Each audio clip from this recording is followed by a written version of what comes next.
8:18 50 segundos. El licenciado Arturo Núñez Jiménez, candidato al gobierno del estado por el PRD. Bueno, es la coalición Movimiento Progresista, ¿verdad? Así es. Buenos días, Arturo, bienvenido. Chuy, buenos días. Como siempre, muchas gracias por la oportunidad. Telereportaje sigue siendo un espacio para la pluralidad política, de apertura para todos, y eso se lo reconozco personalmente y en función del desarrollo democrático de Tabasco. Bien, pues Arturo, vamos a aprovechar el tiempo y vamos a sacarle el mayor jugo que se pueda, ¿no? En eso estamos, Chuy. Pero tenemos que empezar por el principio, porque ha arreciado aquello que desde alguna vez y que desde siempre se te ha estado señalando y que tiene que ver con aquello relacionado de tu voto y tu promoción a favor del FOBAPROA en tu pasado como diputado priista, ya que este es uno de los más importantes banderas de la izquierda y una de las batallas que Andrés Manuel presenta en todo momento y que han llamado el gran fraude, y que muchos te ubican como el gran protagonista de la promoción a que esto fuera votado. Mira, en primer lugar quisiera precisar que este es un tema de Humberto Mayans, que lo trae para arriba y para abajo, pero que responde a un hecho. Hubo que hacer un rescate bancario obligadamente, porque tú sabes que los bancos manejan en aquel momento del dinero que manejaban, el 15% era de los banqueros y el 85% era del público ahorrador. Y cuando se dice que se rescatan los bancos, lo que se salva es el ahorro de los mexicanos. Nadie perdió sus ahorros. De no haberse hecho, el monto del rescate hubiese sido mayor. De todos modos se tendría que haber hecho. Cuando hay una crisis, como dicen los especialistas, sistémica, no es un banco, Chuy, no es dos, no es tres, es todo el sistema bancario que sufre un problema de cartera vencida porque subieron las tasas de interés, porque hubo un mal manejo de la macroeconomía, porque hubo una enorme fuga de capitales y al escasear el dinero, la tasa de interés se disparó hacia arriba. La gente que había contratado créditos a una tasa de interés ya no pudo pagar la nueva tasa de interés, dejó de pagarle al banco, y si los ahorradores se hubieran dado cuenta que los bancos estaban quebrados, hubieran venido en una corrida financiera a retirar sus depósitos y la debacle hubiese sido mayor. Entonces el gobierno rescata a los bancos, compra la cartera vencida, y el asunto está en que los bancos se aprovechan y meten no solo los deudores víctimas del alza de las tasas de interés, sino créditos que había muchas picardías. Había gente que había solicitado un préstamo para constituir una empresa, se compró un yate, se fue de viajes, hizo otro tipo de inversiones, y había que depurar esa cartera vencida que los bancos le vendieron a el gobierno. Nosotros lo aceptamos desde el primer momento, fue un reclamo de las oposiciones en aquel tiempo, y contratamos a un auditor canadiense, Mackey, que no tenía ninguna relación con la banca mexicana, no tenía conflicto de intereses, y nos dijo, miren, todo esto obedece a la normatividad, se ve bien, y esto hay que revisarlo. Y esto lo debieron haber hecho después. No se hizo por dos razones.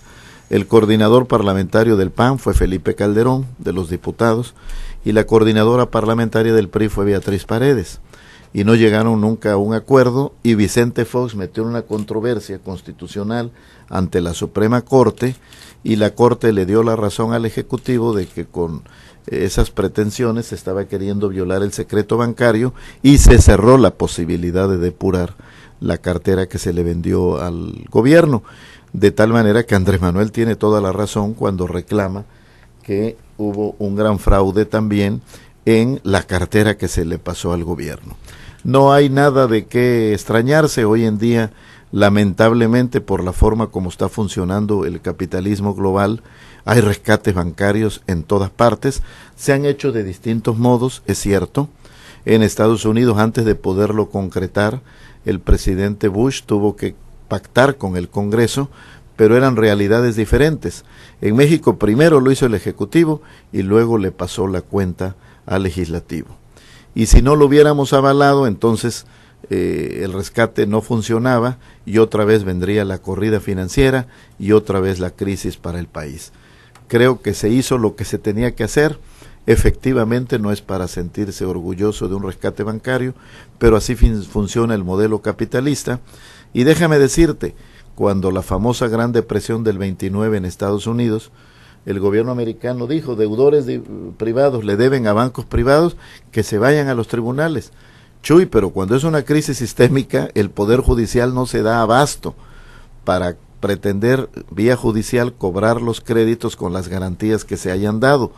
Y por eso tiene que haber finalmente una decisión de rescate bancario. Carlos Ramírez en su columna acaba de publicar que hay falta de ética política, y es que dice que, bueno, pues esto que hiciste o esto que en algún momento promoviste te contrapone con la manera de pensar de las izquierdas, en particular de Andrés Manuel López Obrador, y así lo califica falta de ética política. ¿Qué comentas al respecto? No, de ninguna manera. Te estoy diciendo que no hay contradicción entre uno, haber votado para avalar el rescate bancario, que era una necesidad para el país.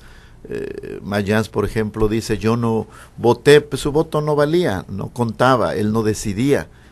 Y qué bonito es decir, yo libro mi prestigio personal y me vale goma mi país. Yo me la jugué con México y hice lo que tenía que hacer en función de la necesidad de sacar adelante a la economía mexicana. Las cosas hubiesen sido mucho peores de no haberse hecho.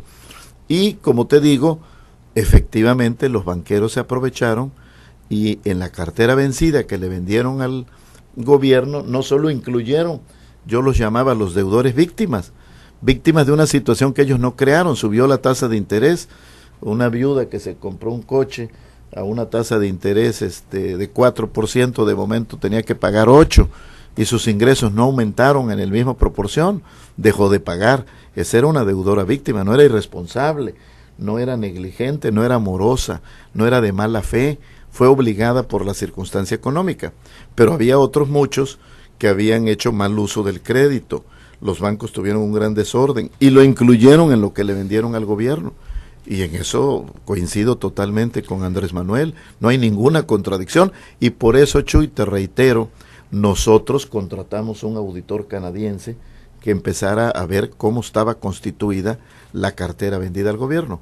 El mismo Carlos Ramírez, en la misma columna, te señala como de la generación de economistas de Carlos Salinas de Gortari. Fíjate que Salinas de Gortari salió de la escuela un año antes, jamás lo conocí en la escuela de economía. Él iba en la mañana y yo iba en la tarde porque trabajaba en Pemex, entre otras cosas. Di clases antes, de tal manera que lo vine a conocer en el servicio público muchos años después. La última encuesta publicada por un periódico local y que atribuyen a Mitofsky señala que el candidato del PRI te lleva alrededor de 12 puntos de ventaja, Arturo. Mira, Chuy, yo ayer en una rueda de prensa daba a conocer precisamente una encuesta de Consulta Mitofsky que se difundió en el mismo diario tabasqueño el 26 de junio de 2006, 10 días antes de la elección federal de hace 6 años. Según esa encuesta, resultaba que el candidato presidencial del PRI, Roberto Madrazo, ganaba la elección en Tabasco, que los senadores candidatos del PRI, Panchito Herrera y Jorge Abdó, ganaban las senadurías, y de los 6 distritos electorales federales, el PRI ganaba 5 y el PRD solo ganaba el distrito 1. 10 días después, como tú sabes, como le consta a los tabasqueños, Andrés Manuel López Obrador ganó la presidencial, Rosalinda López Hernández y yo el Senado. La presidencia local. Claro, a nivel de Tabasco, y los 6 diputados federales. Es decir, en la jerga ganamos el carro completo. Llama la atención que 10 días antes la encuestadora se haya equivocado de 8 elecciones, la presidencial, la de los 2 senadores y la de los 6 diputados, en 7. Y además, yo siempre he dicho que las encuestas son un retrato en el momento que se aplica. También me llama la atención que tan solo con 10 días de diferencia, los tabasqueños cambiaran de voto a favor del PRI y finalmente le dieran el triunfo al PRD. Entonces hay que tomarlas con relatividad. Yo te puedo decir también que no me he metido en la guerra de las encuestas porque no estoy en la lógica del PRI de querer por esa vía desorientar a la ciudadanía, desanimarla que está entusiasmada por el cambio y la alternancia harta de lo que ha pasado en los últimos gobiernos y particularmente en el actual, y decirle a la gente que no se puede. Pero yo les vengo recordando que mientras Madrazo obtuvo como candidato presidencial en Tabasco 350,000 votos, Andrés Manuel López Obrador obtuvo 530,000. De que se puede, se puede. Y claro que se va a poder el 1 de julio. Ahora, el otro día mencionabas tú que te encuestas cada mes, algo así. Sí, sí. ¿Por qué no publicas esas encuestas? Porque las traigo para mi consumo. Es una empresa que se llama DeFoe, la integran jóvenes egresados del Instituto Tecnológico Autónomo de México, y le va dando seguimiento desde que aspiré internamente en el PRD. ¿No sería importante dentro de la darlas encuesta? A conocer? En su oportunidad lo haré, Chuy, y no solo tengo esa, te puedo decir que tengo otras, unas de carácter local, otras nacionales, y las daremos a conocer, claro que sí. En este momento, ¿hay alguna razón por la que no las darías a conocer, Arturo? Mira, a mí la agenda no me la dicta la estrategia del PRI, yo tengo mi propia agenda al respecto, entonces no reacciono a lo que ellos hagan o dejen de hacer. El atentado que sufrió la familia de Gustavo Rosario. Lamentabilísimo. ¿A quién se le puede atribuir? ¿Y cómo afecta la elección? Bueno, en primer lugar, yo le expresé, como era natural, a mi amigo Gustavo Rosario mi solidaridad. ¿Son compadres? Sí. Me contó que incluso mi ahijado salvó su vida porque se retiró de la habitación donde pernoctaba y se metió al baño al estallar la primera granada, que creo que lo hizo debajo de un vehículo, quedó y lo voló. Y bueno, pues es muy preocupante que esto ocurra en Tabasco, bajo cualquier circunstancia, ¿verdad? Cualquiera que sea la motivación, causa, razón que la haya generado. Pero escuché desde luego la entrevista que tuvo ayer aquí en Telereportaje y me parece que es de atenderse su planteamiento de que puede tener móviles políticos. Y creo que la autoridad competente, que por razones incluso del uso de armamentos de uso exclusivo del ejército, como serían las granadas, le competía de origen a la autoridad federal, a la Procuraduría General de la República, pues a través de la averiguación previa correspondiente ponga en claro qué es lo que pasó, que deslinde responsabilidades, esclarezca el tema cuanto antes mejor, y no hay que descartar ninguna hipótesis. Y si el objeto del atentado, el propio licenciado Gustavo Rosario Torres, habla de móvil político, no hay que descartarlo, como seguramente habrá otras posibles pistas que haya que investigar. Generalmente quienes se hacen cargo de una averiguación previa, pues tratan de explorar las posibles pistas que se presenten, y él ha propuesto una, la de la motivación y la causa política. Son dos cosas las que decía, dos causas posibles las que decía ayer el licenciado Gustavo Rosario. Una que se refiere a aquella hipótesis de que justificar la seguridad autorizada a los exgobernadores, y la otra, reventar la elección para que venga un interino que convoca nuevas elecciones y pueda hacer, y bueno, se refería... Bueno, Gustavo es una gente reflexiva, probablemente no esté en un plan de especular, sino compartiéndonos una reflexión que parta de información que él tenga, y por las razones personales que habría que respetar, probablemente la propia seguridad de su familia, que fue objeto de este atentado, al estar él ausente, pues ha emitido. Pero sí también pudiera ser que con el ánimo de justificar las reformas a la Ley de Seguridad Pública, que le va a dar seguridad al gobernador, al secretario de gobierno, al procurador, al de seguridad pública y no sé a cuántos otros funcionarios, una vez que dejen el cargo. Y bueno, pudiera ser también en esa lógica. Ahora, él comenta, lo que preguntaba hace un momento que no fue contestado, ¿cómo afecta esto la elección?